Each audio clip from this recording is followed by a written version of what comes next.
Hello everybody, I'm Coltony something's Tano here, and I'll be talking about the new Jackthany Harlow Tano here, Cumthany Home Tano here, Thethany Kids Tano here, Misthany You Tano here, and I'll be talking about the new Jack Harlow record, Come Home, The Kids Miss You. And I haven't heard very good reviews of this, so I came in with a fair amount of skepticism. And I think there are tracks where that skepticism was justified. I mean, on most of the featured tracks with features is what I mean, there was just either this level of genericy or boringness, or just this level of disgust in me. I mean, on Young Harleezy with an unfeatured unlisted Snoop Dogg feature, which is by far the worst feature Snoop Dogg has ever done, we get this decent beat, but there's just these weird hooks and refrains, like, am I dancey enough? Am I flat fancy enough?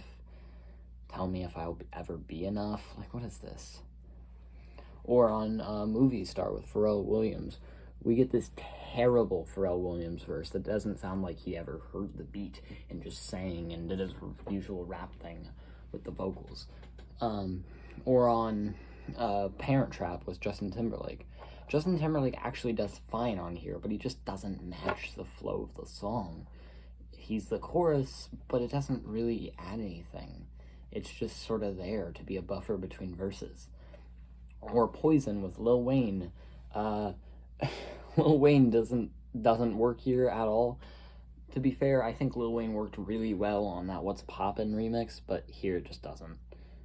And the most committed sin is Churchill's Downs with Drake, which literally steals a play out of the Drake handbook, with a champagne poetry type beat with this cringy Jack Harlow verse, and this really phoned in Drake verse with the worst line on the album by far: "Getting so rich, my music not even relatable."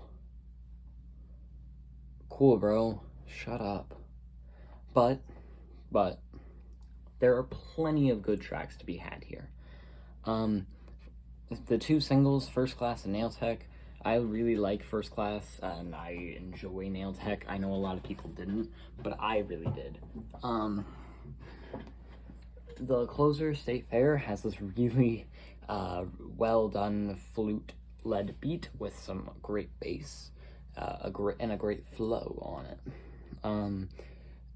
I Got a Shot has some nice strings, it has a solid chorus, it has some decent flows, and it's a pretty decent beat. Little Secret is surprisingly sincere, with these lyrics about how he knows that this love is hard, but he's trying to make it work, with a really good beat behind it. Side Piece has some nice intro, it has a solid acoustic-led beat. It does have a bit of a meh flow, but I do like the second flow. It has a beat switch and some great horns, and that's a running theme, by the way, with this album's beat switches, where either A, they're not really needed, or B, they save a track. Dua Lipa.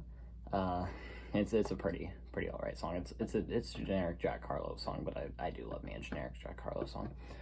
And Talk of the Town, it's just a nice solid intro. So yeah. I think this album's biggest sin is genericy, most shown on Young Harleezy, I Do Anything to Make You Smile, Like a Blade of Grass, which, by the way, is Jack Harlow saying he's bi on this track? Or is he talking in the perspective of the girl, like, you had a couple boyfriends? Or is he saying, got a couple boyfriends, like, I got a couple boyfriends? Whatever, I don't really care at this point. I just want to stop talking about this album. But Like a Blade of Grass, which has the worst intro I've ever heard. It's like, I'm like a blade of grass, I need sunlight, I just want that ass. That didn't even make coherent sense, Jack. You're just talking out of your ass at this point. Yeah. I think a lot of the features don't help Jack. In fact, all of the features don't help. The only one that's semi-decent is Justin Timberlake, but even he doesn't help.